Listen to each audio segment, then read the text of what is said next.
Assalamualaikum warahmatullahi wabarakatuh. Waalaikumsalam warahmatullahi wabarakatuh. Alhamdulillahirobbilalamin wassalatu wassalamu ala anbiya'i wal mursalin wa ala alihi wa sahbihi rasulillahi ajmain. Puji syukur atas kehadirat Allah Subhanahu wa taala dan karunia-Nya sehingga kita dapat berkumpul di ruang Sapura pada siang hari ini. Pada siang hari ini kita akan melakukan post conference. Langsung saja kita akan mendengarkan laporan dari Ketua Tim A kepada Nurse Tafis. Baiklah, terima kasih Paru. Untuk di Tim A itu ya ada 4 orang pasien, sudah dibagikan TJ-nya per masing-masing pasien per masing-masing perawatnya. Untuk lebih rincinya mungkin bisa dijelaskan oleh perawat pasien itu sendiri. Silakan pada Nurse Syarifah dan Nurse Ria. Baik, terima kasih kepada Karu dan Kadin. Pasien IPA itu atas nama Nyonya N dengan diagnosa camame. Dia tadi sudah dilakukan intervensi. Rencana intervensi tadi kan perawatan sirkulasi dan administrasi produk darah. Implementasi yang sudah dilakukan kepada pasien itu monitor TTV, monitor suhu, warna dan kelembaban kulit, monitor hasil lab HB, melakukan penilaian terhadap sirkulasi perifer seperti nadi, pengisian kapira dan suhu, monitor warna konjungtivanya, monitor HB, memberikan terapi PRC 1 unit dan memberikan obat anti perdarahan yaitu vitamin K. Lalu setelah diberikan implementasi, evaluasi dari pasien ini adalah yang data subjektifnya itu pasien mengatakan lemahnya sudah berkurang, juga pasien mengatakan nafsu makan sudah membaik. Data objektifnya pasien tampak sudah mau makan, porsi makanannya habis 2/3 porsi, konjungtivanya masih anemis tapi HB-nya sudah sedikit naik dari 6,5 menjadi 7,8. CRT-nya kurang dari 3 detik, mukosa bibir masih tampak kering. Jadi dapat disimpulkan bahwa pasien ini masalahnya sudah teratasi sebagian. Intervensi dilanjutkan dengan pemberian PRC 1 unit dan memberikan obat anti perdarahan ke vitamin K. Lalu untuk pasien yang kedua,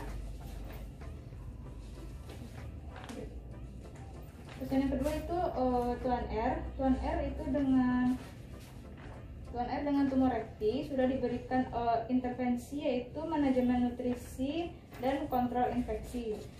Manajemen nutrisi di sini tadi yang dilakukan itu adalah monitor TTV, menganjurkan pasien untuk memperbanyak istirahat, menganjurkan pasien untuk memakan makanannya dengan porsi kecil namun sering, memonitor warna konjungtivanya, memberikan terapi PRC 2 unit dan vitamin K 3 kali 50 mg dengan oral.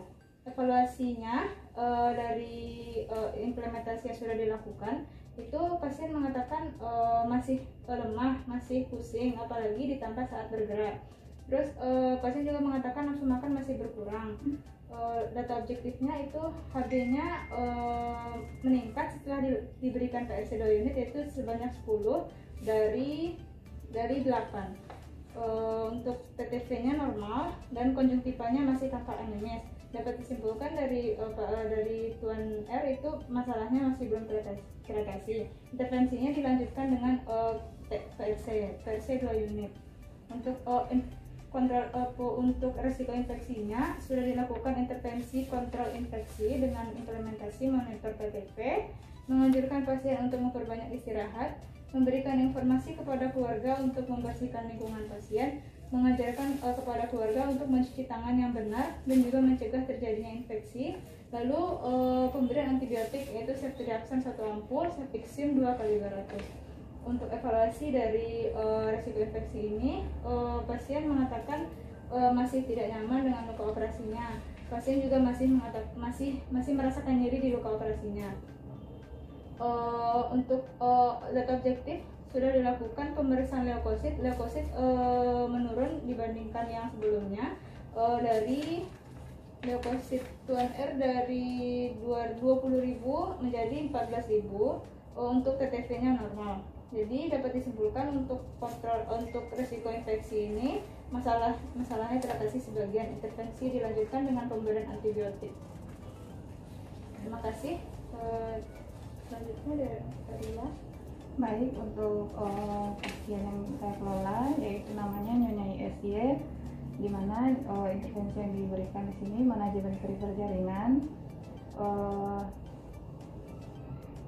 Untuk implementasinya itu yang pertama menginstruksikan pasien dan keluarga menjaga posisi tubuh ketika mandi, duduk dan berbaring, memonitor adanya parestesia dan kemudian memonitor sensasi tumpul, memonitor adanya penekanan dan memberikan PRC 1 unit golongan darahnya O+. Dan di evaluasi dari implementasi yang telah dilakukan itu tuh pasien masih merasa lemah dan letih. Terus kemudian untuk objektifnya pasien masih tampak pucat, terlihat masih tampak pucat, dan namun HB-nya pada saat sebelum pos itu ada HB-nya 7,1, namun setelah diberikan transfusi darah meningkat 9,2, tapi tetap masih rendah, belum mencapai batas normal. Dan kemudian untuk masalahnya belum teratasi dan intervensinya dilanjutkan. Dan untuk diagnosa yang berikutnya itu untuk Nyonya SY ini nyeri akut berhubungan dengan agen pencedera fisik, di mana dari intervensi yang dilakukan adalah manajemen nyeri, dan implementasi yang dilakukan sudah dikaji nyerinya, sudah dinilai melalui petunjuk nonverbalnya terhadap nyeri. Kemudian sudah diberikan juga informasi mengenai nyeri dan sudah diajarkan juga teknik relaksasi tarik nafas dalam untuk mengurangi nyerinya. Kemudian kita sudah menyuruh pasien juga untuk lebih banyak istirahat dan tidur yang adekuat. Kemudian sudah diberikan juga kolaborasi pemberian analgetik ketorolac 2x1. Dari evaluasi implementasi yang telah dilakukan, pasien mengatakan nyerinya berkurang, dan dari data objektifnya itu ekspresinya pasien tersebut terlihat tenang. Dan kemudian dari masalah tersebut sudah teratasi. Dan untuk planningnya yang ke depan, ini intervensinya dipertahankan, namun nanti dilihat juga apakah dokter sudah mengizinkan dia pulang atau tidak. Sudah, baiklah Karu. Dapat disimpulkan itu dari tim A sendiri. Jadi awalnya 4 orang ya Karu, 4 orang pasien. Jadi ada 1 orang yang kami siapkan pulang. Jadi sekarang pasiennya yaitu 3 orang pasien dengan jika ketergantungan tiga-tiganya partial care. Jadi untuk masalah yang teratasi itu tadi ada 6, di mana masalah teratasi dan masalah teratasi sebagian. Masalah teratasi itu pada Nyonya R yang persiapan pulang tadi, yaitu nyeri akut dan resiko infeksinya. Kemudian untuk masalah yang teratasi sebagian itu ada 4. Yang pertama yaitu nyeri akut pada Nyonya SY. Kemudian gangguan perfusi jaringan perifer pada Nyonya N, ketidakseimbangan nutrisi kurang dari kebutuhan tubuh juga pada Nyonya N, dan risiko infeksi pada Tuan R. Untuk masalah yang belum teratasi ada 2, yaitu gangguan perfusi jaringan perifer pada Tuan R dan gangguan perfusi jaringan perifer juga pada pada Nyonya SY. Jadi untuk aktivitas yang sudah terlaksana itu ada 47, dan aktivitas yang tidak terlaksana yaitu ada 10 aktivitas. Baiklah, yang laporan dari tim A dikembalikan kepada kami. Baiklah, dapat disimpulkan berarti di tim A itu awalnya berjumlah 4 pasien dan sekarang tinggal 3 pasien dengan 1 orang rencana pulang. Iya. Dan 3 itu dengan tingkat ketergantungan parsial care. Yang 1 rencana pulang itu apakah sudah dihubungi dengan dokter yang bersangkutan? Sudah dihubungi, menunggu ACC dari dokternya. Sudah dihubungi ya? Sudah dihubungi, dari ACC untuk pulang. Berarti jumlah masalah yang teratasi itu ada 2. Masalah yang teratasi sebagian ada 4 dan yang belum teratasi ada 2 ya. Iya. Dan jumlah intervensi awalnya ada 57 aktivitas dan yang tidak dilaksanakan 10 aktivitas. Apakah ada kendala selama dinas pagi tadi? Tidak ada sih. Ada? Tidak ada. Kalau gitu selanjutnya mari kita dengarkan laporan dari Ketua Tim B kepada Nas Naimah. Kita silakan. Terima kasih Karu. Untuk laporan tim B ada 2 pasien. Untuk lebih rincinya ke penanggung jawab pasien masing-masing. Silakan untuk Nurse Dina dan Nurse Lida. Terima kasih Katim. Untuk pasien Dina sendiri yaitu ada Tuan DA dengan diagnosa keperawatannya yaitu CHF plus DM tipe 2 plus CAD, yang mana diagnosa keperawatan yang kami angkat yaitu nyeri akut. Intervensi yang akan diberikan itu manajemen nyeri. Implementasi yang telah diberikan, yang pertama itu mengajarkan pasien teknik distraksi 5 jari untuk mengalihkan atau mengurangi rasa nyeri. Kemudian yang kedua itu injeksi omeprazol 40 mg. Setelah itu evaluasi atau kesimpulan yang kita dapat dari implementasi tadi, pasien mengatakan rasa nyerinya sudah banyak berkurang. Apabila nyeri datang, itu pasien masih bisa kontrol, tidak seperti sebelumnya. Terus untuk objektifnya, pasien tampak lebih sering bersengkrama dengan keluarganya, pasien tampak lebih sering tersenyum, skala nyeri 1. Jadi dapat disimpulkan dari implementasi tadi, maka masalah dari pasien ini dapat teratasi. Untuk rencana tindak lanjutnya itu intervensi dihentikan, namun dilanjutkan dengan persiapan pulang. Yang kedua yaitu diagnosanya intoleransi aktivitas dengan intervensi bantuan perawatan diri, yang mana aktivitas yang telah dilakukan yaitu membantu dan memotivasi pasien untuk melakukan aktivitas, melibatkan keluarga dalam memenuhi kebutuhan aktivitas pasien, serta meningkatkan aktivitas secara bertahap. Evaluasi yang didapatkan dari aktivitas yang telah dilakukan yaitu pasien mengatakan sudah mampu berjalan ke kamar mandi sendiri walaupun masih berpegangan pada dinding atau benda-benda di sekitar. Kemudian untuk objektifnya, pasien tampak menolak langsung bantuan dari keluarganya karena ia ingin mencoba belajar lebih mandiri lagi supaya tidak melulu minta tolong pada anaknya. Jadi kesimpulannya itu masalah teratasi dan intervensi dihentikan, dilanjutkan dengan persiapan pulang. Jadi untuk Tuan DA ini sedang menunggu ACC dari dokter. Apabila KU-nya sudah stabil, maka sudah dibolehkan pulang oleh dokter. Silakan Rida.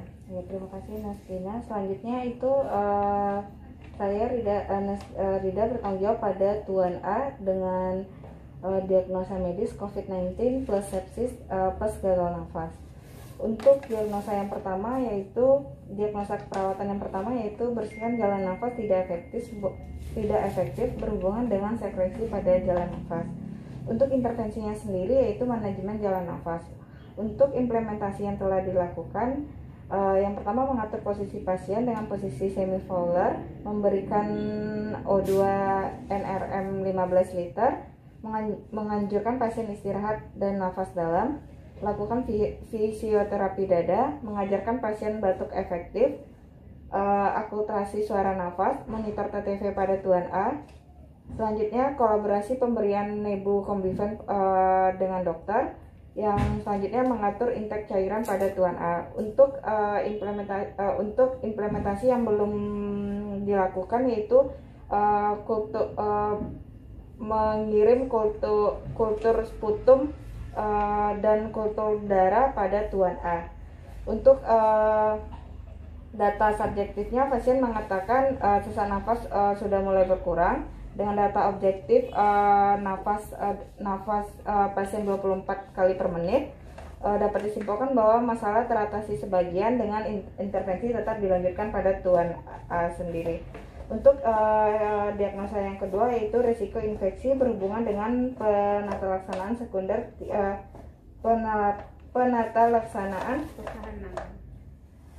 sekunder tidak adekuat. Untuk intervensinya yaitu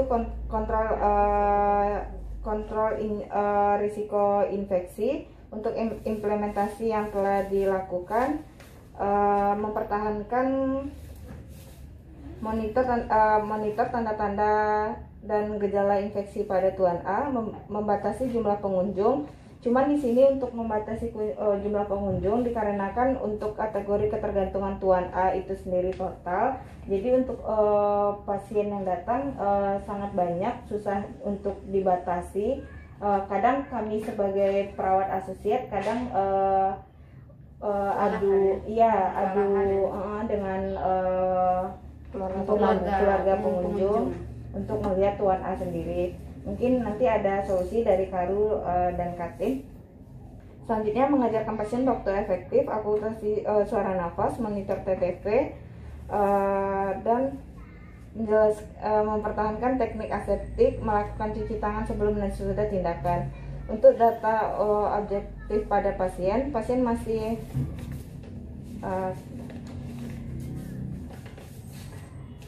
untuk data subjektif, pasien dan keluarga mampu menyebutkan tanda dan gejala dari infeksi sendiri. Untuk objektif dengan tanda tekanan darah 120/70, nadi 85 kali per menit, pernafasan 24 kali per menit, untuk suhu 36 derajat Celcius.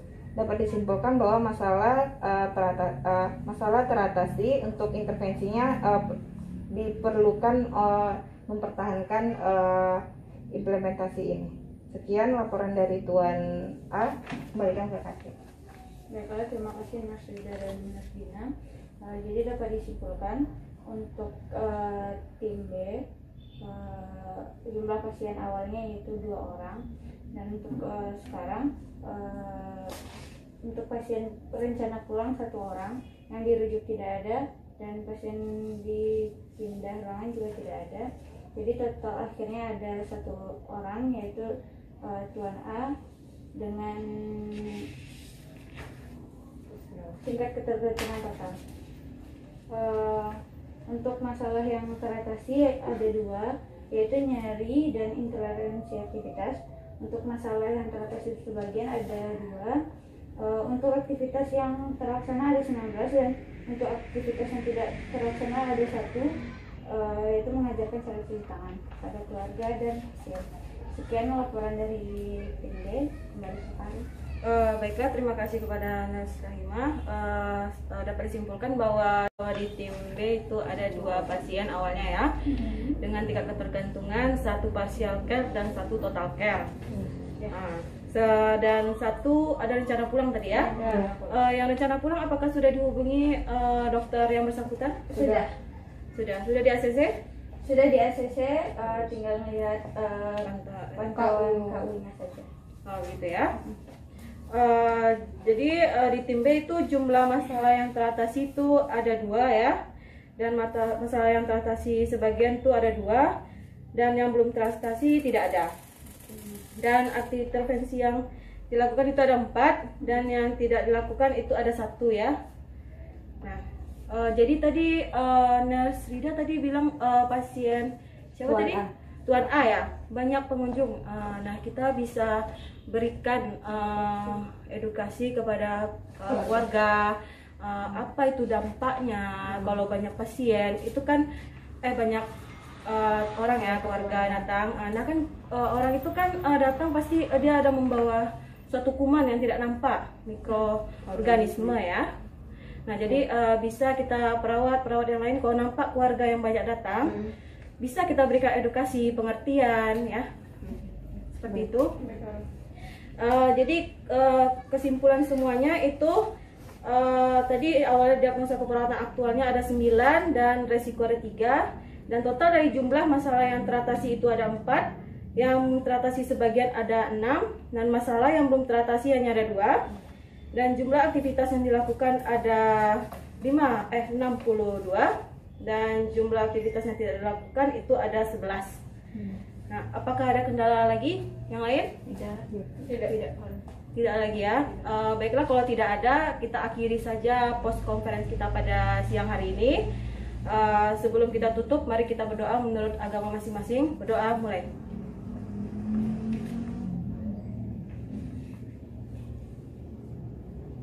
Selesai. Baiklah. Sekian. Assalamualaikum warahmatullahi wabarakatuh. Waalaikumsalam warahmatullahi wabarakatuh.